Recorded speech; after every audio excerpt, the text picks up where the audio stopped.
without you.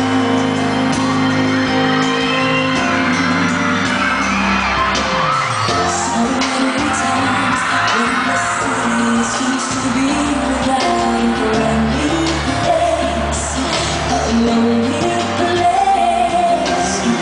It's nice to know that you'll be there if I need you, and you always smile.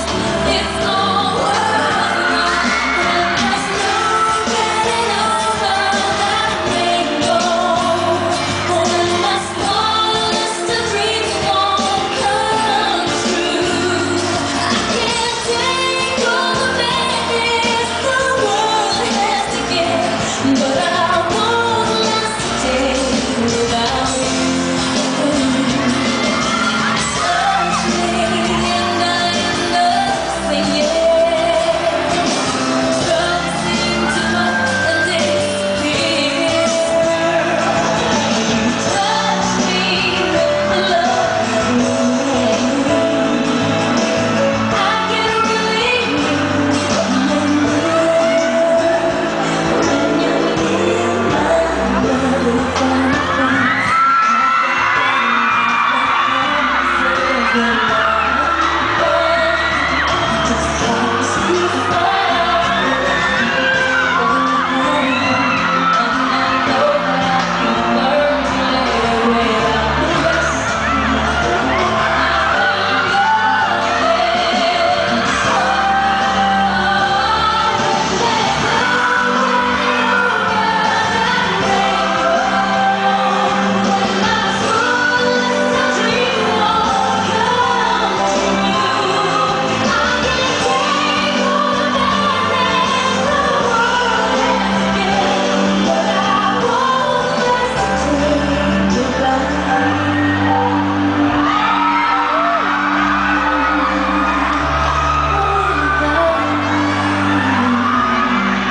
Palakpakan natin, Sarah Geronimo! Sana bumati ka muna, napakadaming tao ngayon sa SM San Lazaro. Maraming salamat po sa pagpunta ninyo ngayong gabi. Ngayong gabi na. Gabi na, gabi na. Yes, gabi na. Sarah, ilang tulog na lang, ipapalabas ako. Tatlong tulog na lang Tatlong po. tulog na lang. Ipapalabas na po ang mga plastic. Ano nararamdaman mo ngayon? Mixed emotions. Very happy ako. Excited. At syempre, nandun din yung tension. Diba? Saka, kanina nakakatawa yung interview sa The Buzz, ha? Ay, napanood niyo. Yung baby girl. Ay! Abangan niyo po yan sa premiere night. Sa premiere night, ano ang makukuha ng mga viewers kapag pinanood namin tong pelikula ninyo? Ako, hindi lang siya love story, no? Hindi lang siya puro kilig. Meron din siyang moral lesson. Syempre, napaka-importante po ng forgiveness. Forgiveness po sa puso ng bawat isa na sa atin. Kung gusto po natin ng happiness, kailangan meron tayong pagpapatawad sa puso natin. Correct. And how does it feel working with Joey De Leon?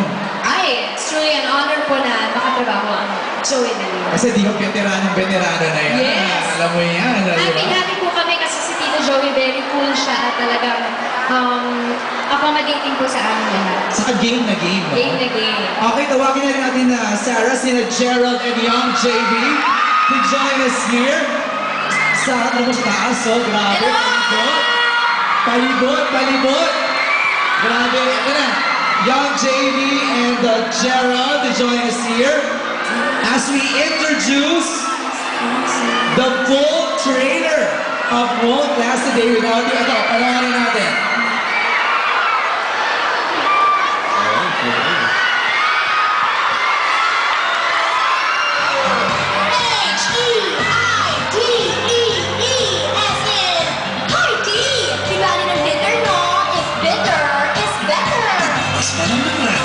Siya na ang maririnig mo, ang bitter expert sa love na oh so bitter sa voice. Hindi na ako kautusan. Pag-ibig na yan. Ay nako, huwag magsalita ng tapos. Yung boyfriend ko kasi, may tendency maging